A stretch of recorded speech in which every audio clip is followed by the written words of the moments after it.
Hey there, YouTube. Now my apologies to begin with for the horrible first video when it came to the actual color fill technique that I used on my GSG-5, the 22 long rifle. Anyway, figured I would go ahead and turn around and give you a little bit better view on what a color fill really is and how to get it done. Of course, set up here in my little home studio. By that I basically mean my computer desk with everything pushed out of the way in a big towel.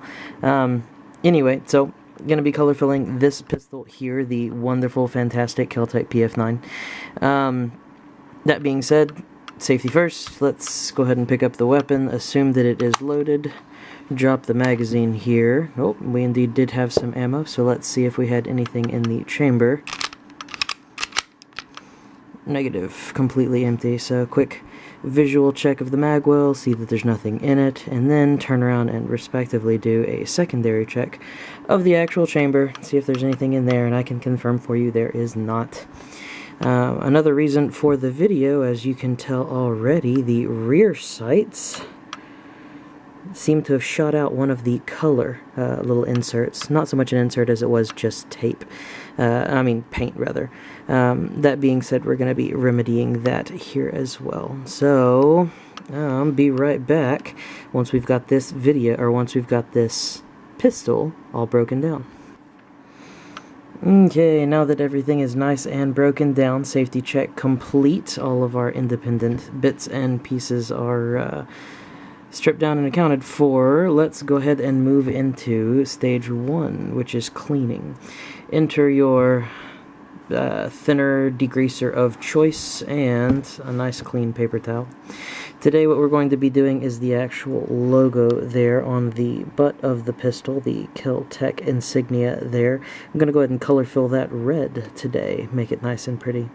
That being said, there may be some grime or gunk or junk in there that I need to turn around and clean out so that I make sure and get good adhesion with my paint. I don't know if adhesion is a word, but we're rolling with it.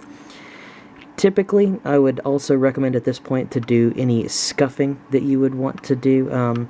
By that I mean typically paint, being a hard, flat surface once it's dry, needs something with a little bit of grit, some teeth to actually stick to. A little bit of tactile difference really helps the adhesion of the paint to the actual polymer.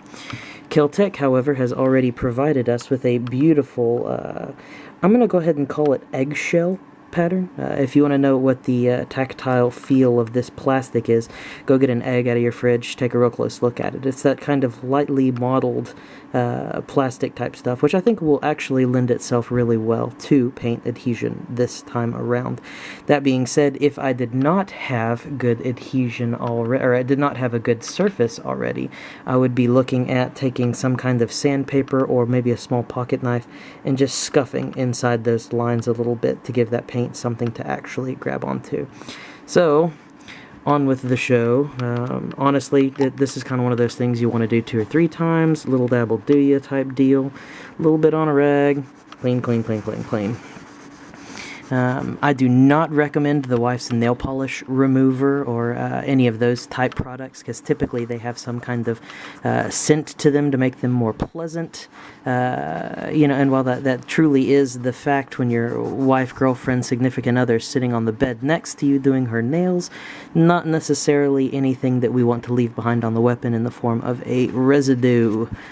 The goal here is to get absolutely everything out of those nooks and crannies, make sure it is absolutely clean, so that we can progress on to stage 2, which is, obviously painting. It's really not a hard process, this is, guys. Biggest deal here is just the removal of paint once you've got everything finished. Of course, the cell phone, the ubiquitous cell phone, absolute requisite of all amateur YouTube videos. It wouldn't be complete without it.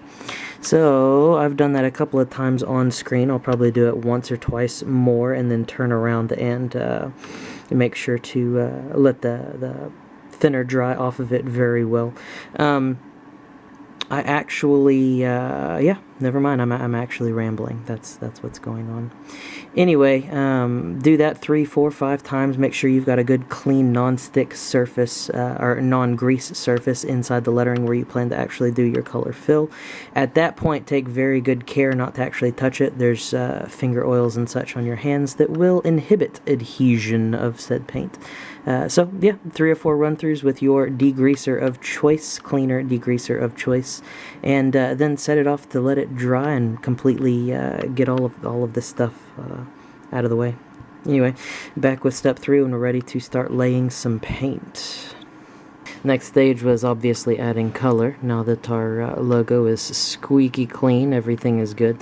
Another thing I wanted to mention right quick is make sure you've got all of the fibrous junk out of there if you're using any kind of fiber leaving cloth to do your cleanup work. Probably best done with one of those chamois type things that don't ever leave any little whiskers or fibers behind, but you know, quick blowout with compressed air not only will help dry out any leftover thinner or paint degreaser stuff that you're using, but also blow away all those fibers. So that's highly recommended if you're like me and just going the cheap route using a couple of you know, drugstore paper towels.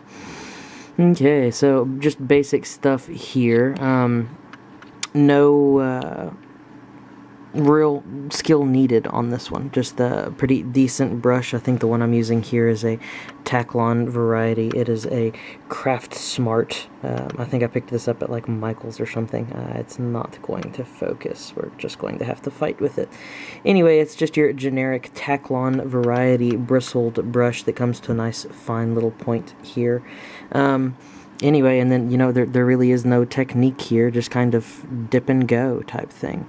So I'll let you watch just a little bit of that here. See if I can try to keep us in focus while I do a little bit of my work. And I typically hold things kind of at an angle like you're seeing right now. Kind of helps paint to kind of run. So from there, I just typically let it, you know, run into the space where it's supposed to be. Don't worry about being ultra clean here. We will do some cleanup work in a little bit with a paper towel, which will certainly help the everything kind of come out. If you've seen my other video, you'll know what I mean. Kind of looks messy to begin with. Then after that, you go after it and start cleaning it, and suddenly all the color comes out, and everything looks pretty and perfect, and you're a happy camper. Also, I don't know if you can really tell here, there's actually a lot more paint in there than looks like needs to be. One of the things I will say is that paint, especially the paint that I'm using right now, kind of a water-based type paint, is it's going to have some shrinkage as it dries, so I wouldn't worry too terribly that everything is just immaculate the first go-around. You can always do more layers, so I would actually probably recommend starting a little low on the end of, you know, how much paint you're putting in things. But keep in mind, even if your, you know, bubble of paint is going up over the edges of what you're trying to get done, it will shrink down after everything has kind of dried and almost had cooled down. So you can tell how well I can walk and chew bubblegum here. Yeah, I'll shut up for a second.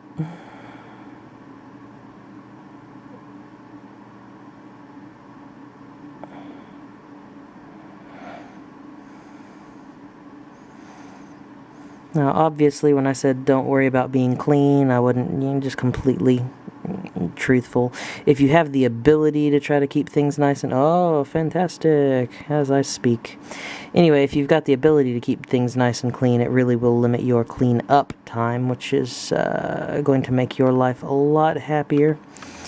But certain situations just call for get it done mentality, and that's kind of where I am here. And I think this will turn out just fine with a little bit of elbow grease.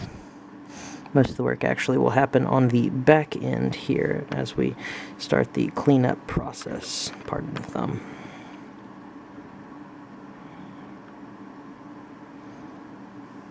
I will also warn you my battery is flashing. Battery warning signal is flashing, so if we get disconnected, I'll cut it all together and make it pretty.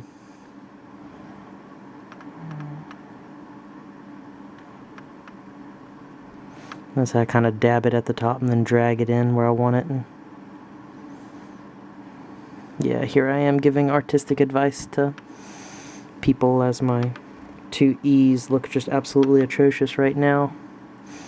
It's alright, they'll come together. They always do.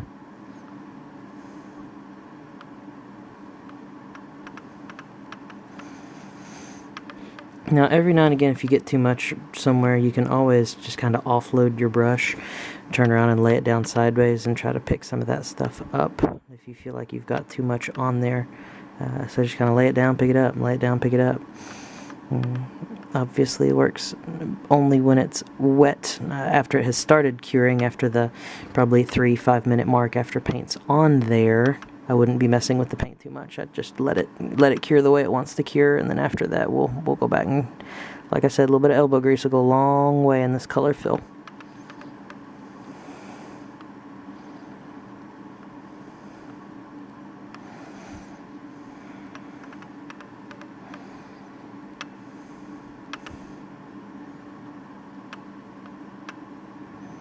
There we go, and that's what I was looking for. Alright, so I'll find a nice flat surface to lay this now so that water level in the paint can kind of equalize and find its nice little equilibrium there. Essentially what I'm going to do is just set the damn thing down. We're going to leave it there for a little while and just kind of let it rock and roll. I will be back with the cleanup portion momentarily. Okay, now that we've done, given the weapon sufficient dry time, and there was actually one more step that I didn't show. I took my pocket knife here as it was kind of drying and just kind of followed the outline to take off a little bit of the extra paint that was sitting there.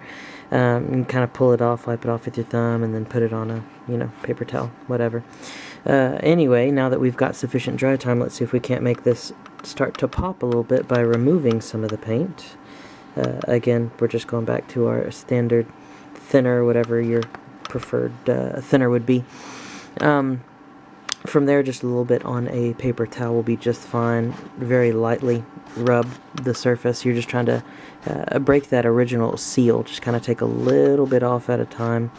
The more you go, and I would recommend doing it a little bit and then using a clean part that doesn't have any thinner on it to go back over it.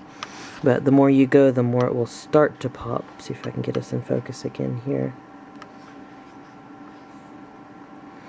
Yeah, you can see there it's actually starting to get where we want it to be. I don't know if video is actually picking it up or not, but there's actually still quite a bit of gunk left in the little crevice areas outside of the lettering where we want to pull it up. My solution for that is pretty simple, same time. Just cut off a little square of paper towel, toilet paper, whatever you've got handy. Fold it and make yourself a nice stout little corner. Going to be basically using kind of a Q-tip type method. So we'll just get the very tip of that wet, or every bit of it if you mess up like I just did.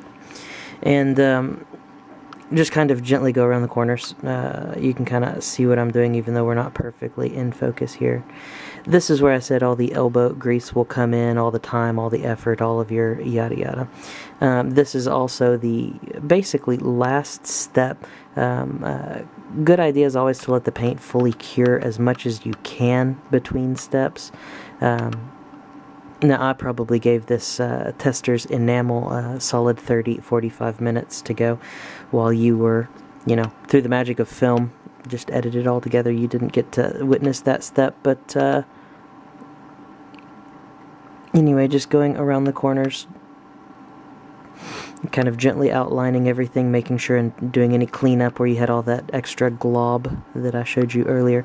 Like I said, I let it dry till it was about tacky, so I gave it 3 or 4 minutes of dry time, and then I went first with my pocket knife to get all of the excess glob out, and then let it full dry, and then now I'm turning around and doing just kind of some detail cleanup work. And you'll have to do this 3 or 4 times. You can see the tip of the page there is getting, or the tip of the cloth there is getting pretty nasty. Can't get a lot of paint off that way, so at that point just maybe refold it and use a different portion and continue on your merry way.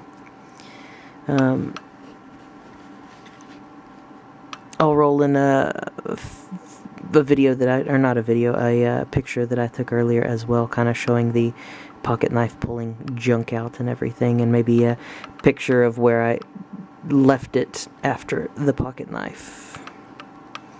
So anyway, guys, that's just a quick and easy, hopefully more in focus, hopefully better defined video for you, just kind of showing the color fill process, how I go about things, and how to make all of the little logos or stampings or even caliber, safety, stuff like that, how to make all that cool stuff just pop. Keep in mind, if you accidentally take out some of the interior stuff, you can always just go back to square one and start again. You can always just paint right over top of it. Make sure you give yourself good cure time and wait plenty of time for it to actually finalize, and, you know, yada yada. I'm rambling now. Anyways, y'all know what I'm talking about. If you have any questions, feel free to hit it up on the comment section below. You know, rate, subscribe, yada yada, all that good stuff.